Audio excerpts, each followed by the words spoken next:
চলে এসেছি আমি কিন্তু আবারও একটা নতুন ভিডিও নিয়ে। তো আছে রবিবার, তা দেরিতেই ঘুম থেকে উঠেছি তখন 8:30 বাজে। তা উঠে সংসারে কাজবাজ কিন্তু সমস্ত সেরে নিয়ে স্নান পুজো সেরে নিলাম। দেখো গাছের ফুল দিয়ে কিন্তু ঠাকুরকে বেশ সুন্দর করে সাজিয়ে দিয়েছি। দেখবে বন্ধুরা, কেনা ফুলের থেকে কিন্তু গাছের ফুল দিয়ে ঠাকুরকে পুজো দিলে ঠাকুরঘরটা বেশি জমজমাট লাগে। তো চলো এবার যাই। তো কাজ বাজ সব কমপ্লিট, পুজো দেওয়া কমপ্লিট। আর আজকে মাথায় শ্যাম্পু দিয়েছি, অনেক নোংরা হয়েছিল। আর এখন একটু মাথায় বৃষ্টির জল পড়লেই চুল দিয়ে একদম গন্ধ বেরিয়ে যায়। আর ছেলে তো সকালবেলা উঠে চলে গেছে ড্রয়িংয়ে, 9টা থেকে ড্রয়িং থাকে, চলে গেছে। তো আমি কিন্তু স্নান করে চলে এসেছি। আর এখানে কিন্তু এখনও বাসি বিছানা পড়ে আছে আমার, এখনও বাসি বিছানা ওঠেনি, কেননা বরমাসে সবে উঠে বাথরুমে গেল। আর আমি স্নান করে সবাই পুজো দিয়ে এলাম। আর বাসি বিছানাগুলো পরিষ্কার করব। তো আজ সারাদিন কী করি সব ভিডিও শেয়ার করব, আমার ভিডিওটা দেখতে থাকো আর সঙ্গে থাকো। কিন্তু বিছানা পরিষ্কার করা কমপ্লিট হয়ে গেছে। চলো এবার আমি আটাটা মেখে রেখেছিলাম, সকালবেলা উঠেই আমি আটাটা মেখেছিলাম, মানে স্নান করার আগে আটা মেখে রেখে দিয়েছিলাম। এই যে করবো একটু রুটি করব। আর এখানে এই যে ঘুগনি আছে, ঘুগনিটা গরম করে নেবো আর রুটি করবো। আর আমাদের তো জানো ঘরের সামনে এরা হচ্ছে আমাদের সদস্য, এই যে ওপরে একজন আর একজন আছে এই যে নিচে।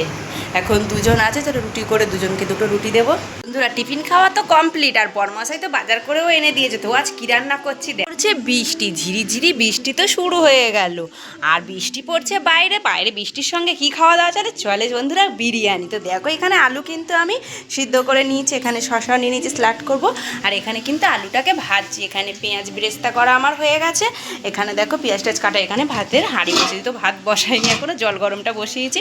তো আছে বিরিয়ানি, তো কতদিন পর বিরিয়ানি খাবো। বিরিয়ানি খেতে তো আমরা সবাই যা ভালোবাসি, কি বলবো বলে বোঝাবো। তো চলো রান্না করতে থাকি। তো রান্না কমপ্লিট করে খাওয়া দাওয়া সেরে সন্ধেবেলা চা খেয়ে সন্ধে দিয়ে বেরিয়ে গেছি কিন্তু ছেলেকে নিয়ে ক্যারাটে ক্লাসে। এসে দেখছি মানে যারা ইন্টারন্যাশনালে যাবে তাদের জন্য কিন্তু এখন ফাইট চলছে। তো ইন্টারন্যাশনালে আমার ছেলে যাবে, আমার ছেলে প্রায় 3-4 বছরই প্র্যাকটিস শিখছে। তো ও কোনো দিন যায়নি ইন্টারন্যাশনালে, তা স্যার এবছর খুব জোর করছে। তো আমি ভাবলাম না একটু পাঠাবো। রাতে এসে কোনো আর ভিডিও করা হয়নি। তো চলে এসেছি সোমবার দিন আবার বিকালবেলা। তো গুড ইভিনিং। তো চলে গেছি ছেলেকে নিয়ে প্র্যাকটিসে। তো প্র্যাকটিস এসে ছেলে প্র্যাকটিসে নেমে গেছে। তো মাঠে এখন চারিদিকে ঘুরছে, মানে 5 বার ঘোরে তারপরে ওদের কিন্তু প্র্যাকটিসটা শুরু হয়। তো দেখো প্র্যাকটিস থেকে তো ছেলেকে নিয়ে বাড়ি চলে এসেছি, পুরো ভিজে এসেছি, পুরো চুল ভিজে গেছে। তো মাথায় গামছা জড়িয়ে দিয়েছি। আর ছেলে এসে হাত মুখ ধুয়ে জামা কাপড় ছেড়ে কিন্তু ওকে খেতে দিয়ে দিয়েছি। দেখো ঘুগনি কিনে নিয়ে এসেছি, তো ঘুগনি আর মুড়ি তা দুজনকে খেতে দিয়ে দিয়েছি। তো আমি খাবো শুধু মুড়ি, ঘুগনি খাবো না। তো পুরো মাথা ভিজে আর কন্টিনিউ বৃষ্টি পড়ছে। আর আমি এদিকে কিন্তু দেখো বাইরের সকালে রোদ দেখেছিলাম, তো গামছা কিছু শুকনো ছিল সেগুলো মেলে গেছে। আর এসে দেখছি পুরো যখন বেরোচ্ছি আকাশটা, ওয়েদারটা পুরো পরিষ্কার, মানে রোদ ওঠার মতো এরকম হয়ে গেছিলো।